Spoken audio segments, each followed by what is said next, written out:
नमस्कार, मैं श्री गोपाल नारसन। सबसे पहले मुख्य समाचारों पर एक नजर। केंद्रीय मंत्री रामविलास पासवान की तबीयत बिगड़ी, फोर्टिस अस्पताल में है भर्ती। ऑडिट कराने के नाम पर मास्टरजी कर रहे थे अवैध वसूली, हुए सस्पेंड। मेरठ में मैनेजर से 72,000 रुपये की ठगी। भारत नेपाल के बीच चलेगी ट्रेन। कृषि बिल के खिलाफ किसान आंदोलित। अब खबरें विस्तार से। लोक जनशक्ति पार्टी के संस्थापक व केंद्रीय मंत्री रामविलास पासवान की तबीयत अधिक बिगड़ गई है। इन दिनों वह दिल्ली के फोर्टिस अस्पताल के आईसीयू में भर्ती हैं। सुप्रीम कोर्ट ने विधिक व्यवस्था दी है कि जिस बैंक में भुगतान प्राप्त करने वाले व्यक्ति का खाता है, उससे संबंधित अधिकार क्षेत्र वाला कोर्ट चेक बाउंस के मुकदमे की सुनवाई कर सकता है, अन्यत्र नहीं। विद्यालयों में ऑडिट कराने के नाम पर प्राइमरी का मास्टर मेरठ के सभी प्राइमरी स्कूल के प्रधानाध्यापकों से 200 रुपए की वसूली कर रहा था। इसका एक वीडियो वायरल हुआ जो सोशल मीडिया के माध्यम से डीएम तक पहुंच गया। डीएम ने बीएसए को जांच कर कड़ी कार्रवाई करने के आदेश दिए तो बीएसए ने आरोपी सहायक अध्यापक को निलंबित कर जांच बैठा दी है। मेरठ के एक मैनेजर से 72,000 रुपये की ठगी हो गई है। यह ऑनलाइन ठगी एनएसजी कमांडो बनकर की गई है। आकाश वर्मा नौचंदी थाना क्षेत्र के शास्त्री नगर का रहने वाला है और वो एक कंपनी में मैनेजर है। उसने इस ठगी की शिकायत नौचंदी थाने में और साइबर सेल को की है। बिहार के जयनगर से नेपाल के जनकपुर धाम तक की ट्रेन सेवा जल्द शुरू होने वाली है। अब बिहार और नेपाल के लोग ब्रॉड गेज की ट्रेन के सफर का आनंद ले सकेंगे। अंदर और बाहर से खूबसूरत दिखने वाली यह ट्रेन जयनगर से जनकपुर धाम तक की यात्रा कराएगी, जो दोनों देशों के बीच आवागमन में मददगार होगी। अब खबरें सहारनपुर से। किसान अध्यादेश के विरोध में प्रतिया जलाते हुए सुशील अंबोली ने कहा कि किसानों के बीच बिचौलिया प्रथा को लाइसेंस देने का जो कार्य मौजूदा सरकार ने किया है वह निंदनीय है। आज देश के अंदर जो किसान विरोधी बिल ये जो पास की है सरकार ने, ये घोर किसान विरोधी है और इसको हिंदुस्तान का किसान किसी कीमत पर बर्दाश्त नहीं करेगा। आपने देखा होगा कि किस तरह से हिंदुस्तान के किसानों की जो फसल है वो जो सरकारी रेट है उससे कम बिकवाया करते थे। देश के जो व्यापारी हैं, जो दलाल हैं, वो कम कीमत पर खरीद कर दूसरे प्रांतों में जाकर आज क्या प्रांत में जाकर मुनाफा कमाते थे। इस मुनाफे को वो जो है किसानों की बर्बादी का कारागार है। आज इस सरकार ने उस पर मोहर लगा दी।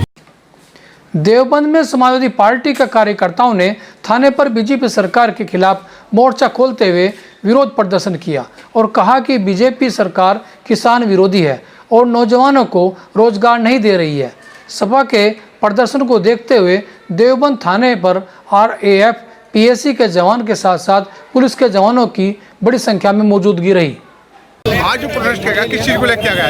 ये समाजवादी पार्टी का जो ज्ञापन का प्रोग्राम था राष्ट्रीय अध्यक्ष के आह्वान पर किया गया था, उनके निर्देश आदेश के अनुसार। और भारतीय जनता पार्टी की केंद्र की और राज्य की जो सरकार है वो बिल्कुल जन विरोधी सरकार है। नौकरी के नाम पे जो है झांसे दिए गए, कोई नौकरी नहीं है। किसान आत्महत्या करने पर मजबूर है और जो भी मुख्य प्रतिनिधि हैं वो या तो गांजा पी के काम चला रहे हैं या चिलम पी के काम चला रहे हैं। कोई भी मुख्यमंत्री हो या कोई भी पार्टी का, भारतीय जनता पार्टी का बड़ा नेता हो, वो जनता के विषय में सोचने के लिए तैयार नहीं है, किसान के विषय में सोचने के लिए तैयार नहीं है, नौजवान के विषय में सोचने के लिए तैयार नहीं है। सिर्फ गांजा और चिलम पी के अपना टाइम गुजार रहे हैं। प्रदर्शन क्या किस चीज को लेकर क्या? राष्ट्रीय अध्यक्ष जी के हमारे माननीय अखिलेश यादव जी के आदेश अनुसार तहसील स्तर पर हम लोग धरना प्रदर्शन कर रहे हैं। इस सरकार में जो भ्रष्टाचार हो रहा है, युवाओं को रोजगार नहीं मिल रहा है और कोरोना महामारी में जो एक समुदाय का उत्पीड़न हुआ है उसके खिलाफ ये हमारा धरना प्रदर्शन था।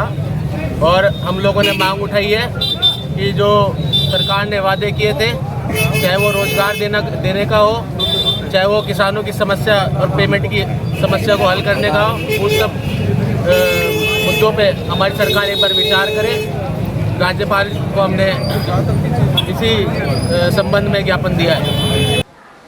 सहारनपुर निवासी राजीव फुटेला ने एसएसपी को ज्ञापन देकर मांग की है कि हरियाणा के कुछ असामाजिक तत्वों ने उनके घर में घुसकर तोड़फोड़ की और उनके घर का लिंटर जेबीसी के माध्यम से तोड़ दिया। उन्होंने ऐसे लोगों के खिलाफ कानूनी कार्रवाई करने की मांग की है।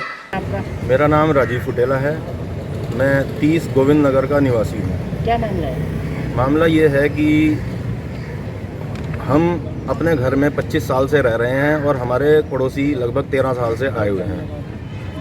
एक हमारे घर के पीछे, क्योंकि ये मकान एक टाइम में इकट्ठा था, तो उसके बाद उनका पार्टीशन हुआ, तो उसमें एक जगह उन दोनों भाइयों ने मुश्तरका छोड़ी थी, क्योंकि वहाँ एसी हमारी तरफ से खिड़की है और उधर खिड़की खुलती है, एसी लगा हुआ था। तो उन्होंने वो जगह मुश्तरका छोड़ी थी कि कल को कोई विवाद ना हो, तो उन्होंने अपनी प्रॉपर्टी का निर्माण भी 3 फुट 4 फुट जगह छोड़कर किया हुआ था। मैं प्रियंका गुप्ता, राष्ट्रीय चेतना समिति जिलाध्यक्ष। आज हमारे द्वारा राष्ट्रीय चेतना समिति के द्वारा फूड बैंक में फूड का वितरण किया गया, जिसमें आज हमारे जिलाध्यक्ष अर्चित गुप्ता जी का जन्मदिन के उपलक्ष्य में ये सब कार्यक्रम हमने किया गया, जिसमें हमारी पूरी टीम ने इसमें सहयोग किया। फूड बैंक अग्रवाल, राष्ट्रीय चेतना सेवा समिति का जिलाध्यक्ष सहारनपुर। आज राष्ट्रीय चेतना सेवा समिति द्वारा फूड बैंक पर एक कार्यक्रम का आयोजित किया गया है और ये कार्यक्रम राष्ट्रीय चेतना सेवा समिति द्वारा कार्य किए जाते हैं। जैसे लॉकडाउन में गरीब लोगों की 6 सालों की बहुत मदद की गई, इस तरह राष्ट्रीय चेतना सेवा कार्यक्रम करती रहती है और राष्ट्रीय चेतना सेवा के एक उद्देश्य है कि जन सेवा से समर्पित। धन्यवाद।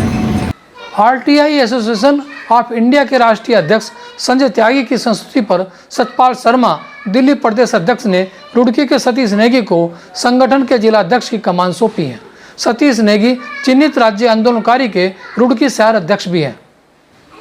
उत्तराखंड किसान मोर्चा ने केंद्रीय कृषि बिल के खिलाफ जमकर प्रदर्शन किया और नारेबाजी की। वक्ताओं ने कहा कि सरकार दूसरी सरकारी संस्थाओं की तरह ही कृषि को भी बड़े उद्योगपतियों के पास गिरवी रखने की तैयारी कर रही है। जिला अध्यक्ष महकार सिंह ने कहा कि मोदी की सरकार रेलवे, टेलीकॉम, शिक्षा, उड्डयन आदि सेक्टरों को निजी हाथों में देकर अब किसान को भी अंबानी व अडानी जैसे बड़े उद्योगपतियों के हाथ की कठपुतली बनाने का प्रयास कर रही है। उत्तराखंड व उत्तर प्रदेश खबरों के लिए बने रहिए हमारे साथ। नमस्कार।